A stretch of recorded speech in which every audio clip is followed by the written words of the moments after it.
사랑이 많으신 하나님 아버지, 오늘도 이 새벽 주님의 전에 나왔습니다.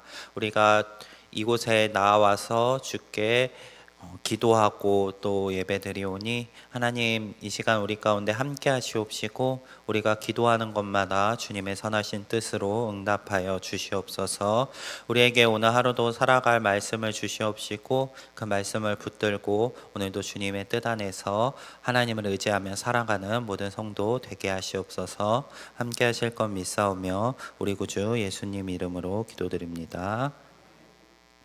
오늘 함께 보실 말씀 신명기 28장 36절에서 57절까지 말씀인데 48절까지만 보도록 하겠습니다.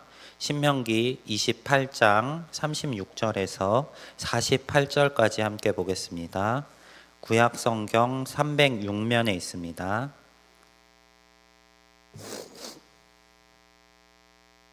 신명기 28장 36절에서 48절까지 한 절씩 교독하도록 하겠습니다. 여호와께서 너와 내가 세울 내 임금을 너와 내 조상들이 알지 못하던 나라로 끌어가시리니 내가 거기서 목석으로 만든 다른 신들을 섬길 것이며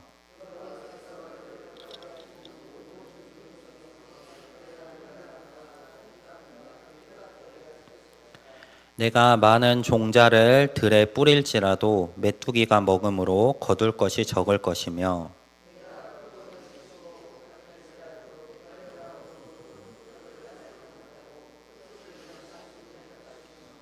내 모든 경내에 감람나무가 있을지라도 그 열매가 떨어짐으로 그 기름을 내 몸에 바르지 못할 것이며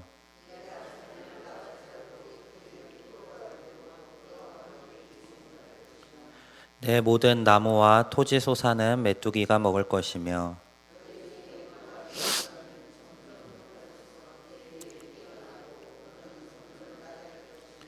그는 내게 구워줄지라도 너는 그에게 구워주지 못하리니 그는 머리가 되고 너는 꼬리가 될 것이라.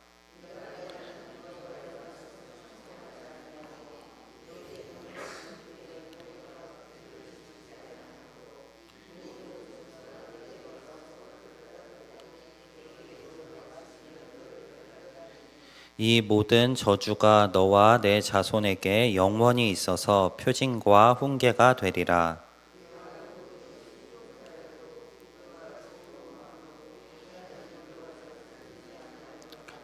함께 읽겠습니다.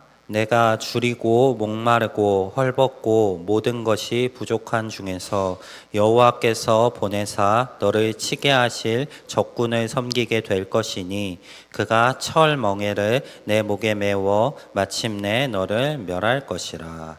아멘. 오늘 함께 읽은 신명기 28장 말씀은 이스라엘을 향한 축복과 저주의 말씀으로 굉장히 유명한 본문입니다. 모세는 이제 가나안 땅에 들어가기에 앞서 이스라엘에게 그 땅에서 살아갈 방식에 대해서 명령하고 있습니다. 그들이 그 땅에서 살아가야 하는 방식은 여호와의 율법대로 사는 것이었습니다.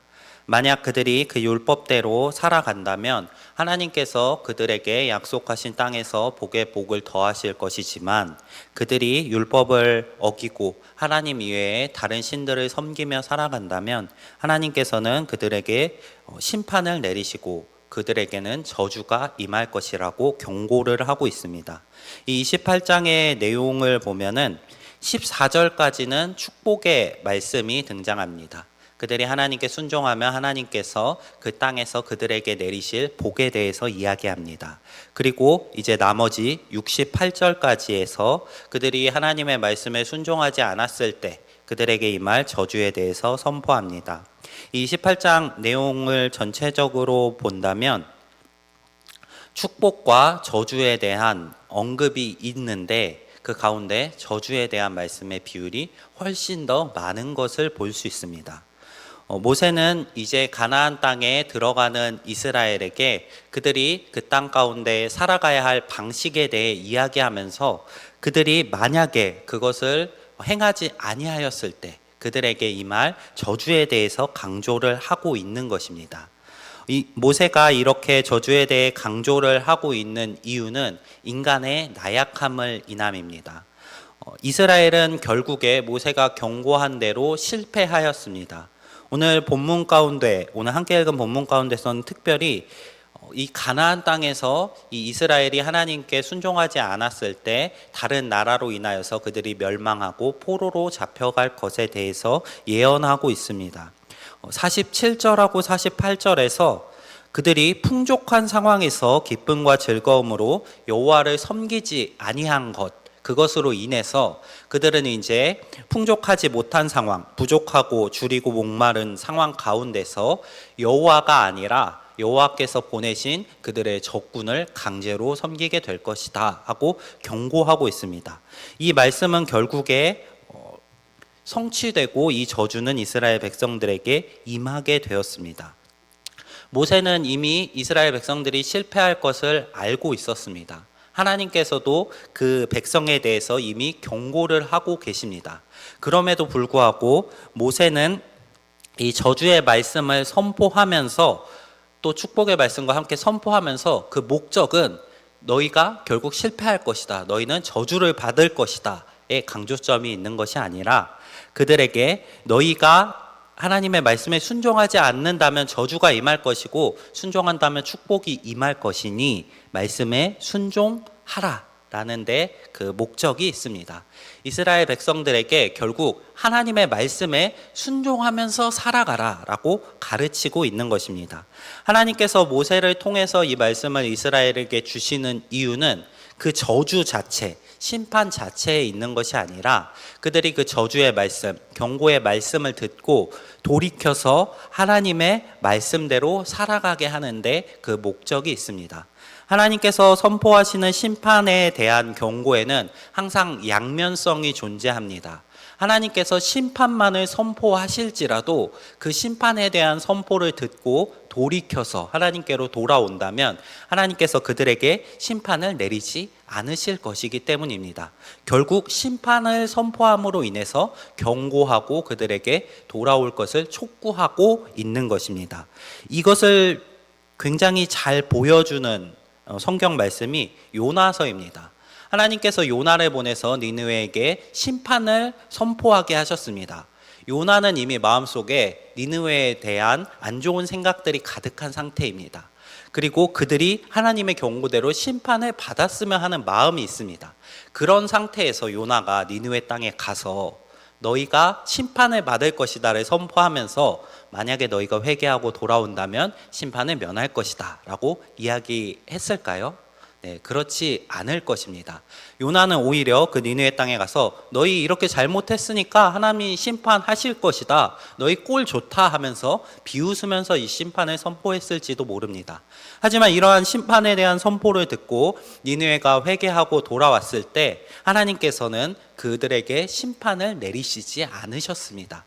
하나님의 심판에 대한 선포, 저주에 대한 선포의 목적은 결국 이 이스라엘 백성들이 이 가나안 땅에서 들어가서 하나님의 말씀을 지키지 않고 살았을 때 저주가 임하는 것을 보고 그들이 다시 돌이켜 하나님께 돌아오게 하기 위함이었습니다. 오늘 함께 읽은 본문 46절에서 이것에 대해서 분명하게 이야기하고 있습니다. 이 모든 저주가 너와 내 자손에게 영원히 있어서 표징과 훈계가 되리라. 이 저주가 임하는 것은 표징과 훈계가 되게 하기 위한 목적이었습니다. 하나님의 말씀대로 살아간다면 그들에게 복이 임하고 그 말씀대로 살지 않는다면 그들에게 저주가 임하는 것은 이스라엘 백성들에게 어떠한 것이 올바른 길인가를 보여주기 위함이었습니다. 모세가 이렇게 28장 가운데 선포하는 축복과 저주의 말씀의 목적은 결국 이스라엘 백성들로 하여금 하나님의 말씀 가운데 거하게 하기 위함이었던 것입니다. 우리의 상황은 어떤가요? 네, 우리는 조금 다른 상황 가운데 있습니다. 우리 역시 이 땅 가운데서 하나님의 백성으로서 이스라엘과 마찬가지로 하나님의 부르심을 받은 사람들입니다. 하지만 우리에게는 이제 저주가 없습니다. 하나님께서 예수 그리스도를 통해서 그 저주의 죄값을 모두 담당해 주셨기 때문입니다. 다만 우리에게는 징계는 있을 수 있습니다. 하나님께서 예수를 통해서 그 죄값을 다 사하여 주셨지만 그럼에도 불구하고 우리가 올바른 길로 걸어가게 하기 위해서 우리 가운데, 우리의 삶 가운데 때때로 징계를 주실 수 있습니다. 하지만 결국 최후의 심판 가운데서는 우리를 하나님의 백성으로서 예수를 믿는다면 그 심판에서 건져주신다고 약속하셨습니다. 우리는 이미 저주에 대해서는 벗어난 사람들입니다. 이 하나님께서 율법을 순종함으로 구원에 이르게 하시는 것이 원래 구약의 계획이셨습니다.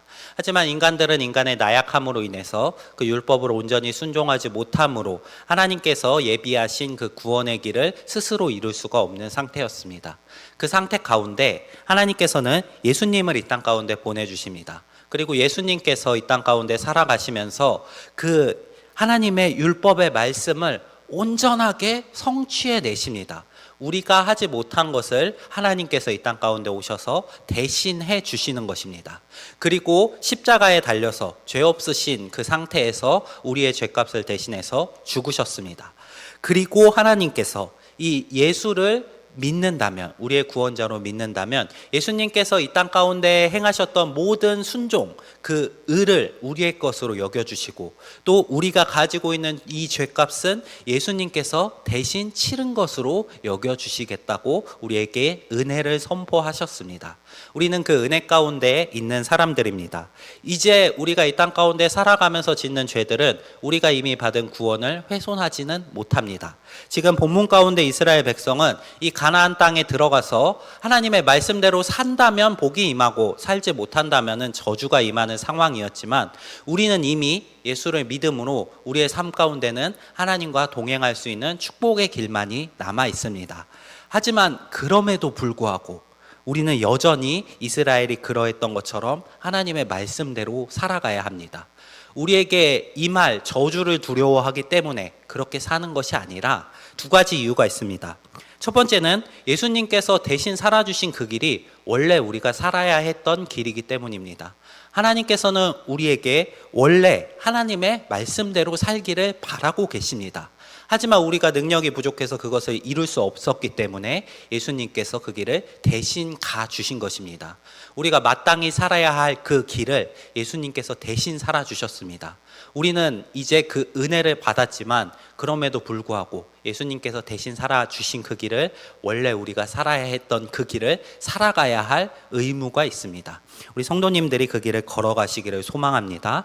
그리고 또한 예수님께서 그 길을 걸어가신 이후에 우리를 향해서 따라오라고 말씀하셨기 때문입니다.